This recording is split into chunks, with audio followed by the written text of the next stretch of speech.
వేదిక పైన ఉన్న ప్రజాప్రతినిధులందరికీ, అలాగే ముందున్న గ్రామ పెద్దలందరికీ, ఈ గ్రామ సభలో పాల్గొన్న గ్రామ ప్రజలందరికీ, అధికార బృందానికి, అలాగే ప్రింట్ అండ్ ఎలక్ట్రానిక్ మీడియాకి పేరు పేరున నేను నా నమస్కారాలు ముందుగా తెలియజేస్తూ ఉన్నాను. మీ అందరినీ ఈరోజు కలుసుకోవడం, ఈ గ్రామ సభలో పాల్గొనడం నాకు చాలా సంతోషం అని మరొకసారి తెలియజేస్తున్నా.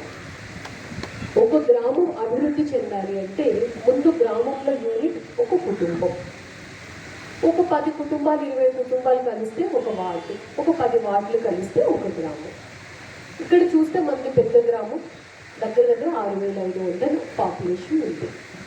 ఫస్ట్ మనం ఒక ప్రణాళిక రచించుకోవాలి అంటే కుటుంబానికి ఏం అవసరాలు ఉన్నాయి, కుటుంబంలో ఎర్నింగ్ మెంబర్ సంపాదించే వ్యక్తి, కుటుంబాన్ని పోషించడానికి సంపాదించే వ్యక్తి, లేదంటే వారి భార్య, వారిద్దరికీ ఏం అవసరాలు ఉన్నాయి, కుటుంబంలో ఉండే పెద్దవాళ్ళకి ఏం అవసరాలు ఉన్నాయి, స్కూల్కి వెళ్తున్న వారికి ఏం అవసరాలు ఉన్నాయి, వారికి పాడి పంటలు ఉంటే ఎటువంటి సపోర్ట్ కావాలని అనుకుంటున్నారు అన్నది మన ప్రణాళిక ఎప్పుడు ఒక కుటుంబం నుంచి మొదలు పెట్టాలి.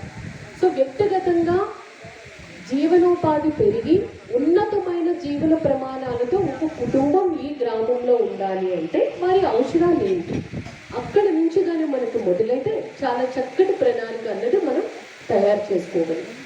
రెండవది, కమ్యూనిటీ పరంగా ఏం కావాలి, ఏమేమి అవసరాలు ఉన్నాయి మన గ్రామంలో, సో దానికి మనం ప్రణాళికలు వేసుకోవాలి.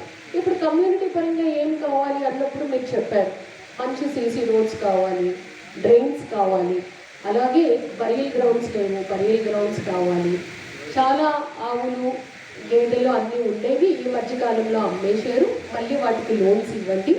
అలాగే ఎన్ఆర్ఈజిఎస్లో మనకి క్యాటిల్ షెడ్స్, షీప్ షెడ్స్ ఉన్నాయి కాబట్టి లైవ్లీహుడ్ కూడా మనకి పెరుగుతుంది, అవి కూడా మాకు అవకాశం ఇవ్వండి. ఇలా మనకి కమ్యూనిటీ పరంగా ఏం కావాలి, పక్క గ్రామాలతో అనుసంధానికి ఎన్ని లింక్ రోడ్స్ కావాలి, పొలానికి వెళ్ళడానికి ఎన్ని దారులు కావాలి మనకి, ఇలాంటివన్నీ కూడా మన కమ్యూనిటీకి అవసరమైనవి ఏం అవసరాలు ఉన్నాయి అన్నది మనం గుర్తించగలగాలి.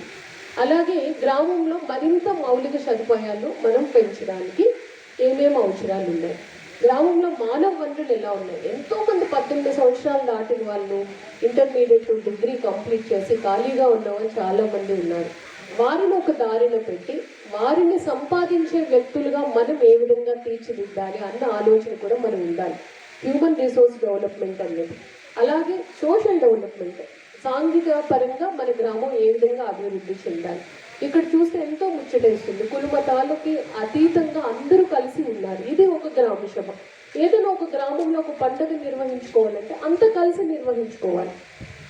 అందులో ఒక వినాయక చవితి వచ్చిందనుకోండి, ఒక వీధిలో ఒక విగ్రహం, ఒక వీధిలో ఒక విగ్రహం, ఇంకో వీధిలో, అది కాదు, అది సోషల్ డెవలప్మెంట్ కాదు. ఊరందరూ కలిసి ఒక చోట పండుగ జరుపుకుంటే అది సోషల్ డెవలప్మెంట్. ఆ విధంగా మన గ్రామం ఏ విధంగా ఉంది, ఆర్థికంగా ఎదగడానికి మన గ్రామంలో ఎటువంటి వనరులు ఉన్నాయి, ఏం పొటెన్షియల్ ఉంది, ఆ వనరులతో మన గ్రామాన్ని ఏ విధంగా అభివృద్ధి చెందుకోగలం. ముందు ఇది గ్రామం సర్పంచ్ గారు లేదంటే ఎంపీపీ గారు గ్రామ పెద్దలు కాదు, ఇది మనది అన్న భావన కానీ మనకు వచ్చినట్టయితే ఈ గ్రామం అన్ని విధాలా కూడా అభివృద్ధి చెందడానికి అవకాశం ఉంటుంది. ఫస్ట్ మన దగ్గర ఉండే వనరులు, గ్రామ పంచాయతీ నిధులు ఏమున్నాయి. ఇప్పుడు సర్పంచ్ గారు మాట్లాడుతూ నిధుల కొరత ఉంది అని చెప్పారు. ఇప్పుడు మీరందరికీ తెలుసు, రాష్ట్ర ప్రభుత్వం అన్ని గ్రామ పంచాయతీలకు నిధులు విడుదల చేశారు, మండల పరిషత్కు నిధులు విడుదల చేశారు, అలాగే జిల్లా పరిషత్ కూడా విడుదల చేశారు. మొదటి విడతలో భాగంగా మన గ్రామంలో గ్రామ పంచాయతీలకి మొన్ననే మేము సమాచారం మాకు ఇన్ రైటింగ్ మెమో రూపంలో వచ్చింది. 16,82,00,000 అన్ని గ్రామ పంచాయతీలకి మొదటి విడతలో మనకి రిలీజ్ అయినాయి.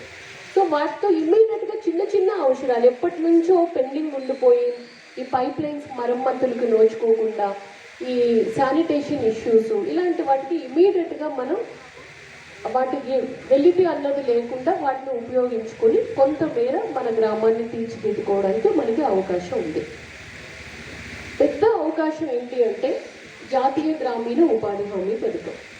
మన ఉపాధి వేతనదారులు వెళ్ళి పని చేస్తే వారికి రోజుకి ప్రభుత్వం, కేంద్ర ప్రభుత్వం మనకి ఇస్తున్న వేజ్ రేటు, పని చేస్తే రోజుకి 300 రూపాయలు ఇవ్వాలి.